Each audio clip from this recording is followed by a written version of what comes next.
सलाम मनापासून त्यांचा आशीर्वाद। आणि लढताना समोर BJP होती, तुम्हाला BJPचा सगळा विषय माहितीच आहे।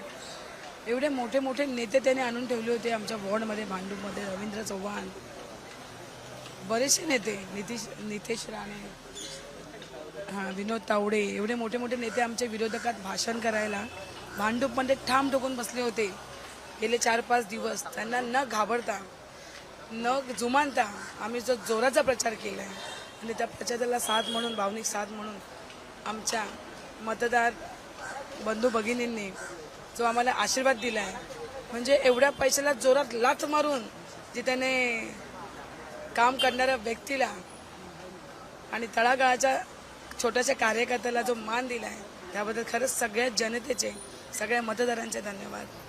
आणि जे BJPने आमच्याशी छळ रचला, सगळा आमच्याबरोबर, सगळ्याच बरोबर छळ रचला, त्या छळाचा त्यांना चांगलाच शिक्षा घडलेली आहे। आणि राजसाहेबांना मानणारा जो गट आहे, राजसाहेबांना मानणारे जे भांडूपची जनता आहे, राजसाहेबांना मानणारे महाराष्ट्राची जनता आहे, त्या पाठी, राजसाहेबांच्या पाठी नक्कीच ती जनता भरपूर आणि भरपूर आगोशात आहे। आणि हा विजय महाराष्ट्र नवनिर्माण सेनेचा आणि राजसाहेबांचा आहे।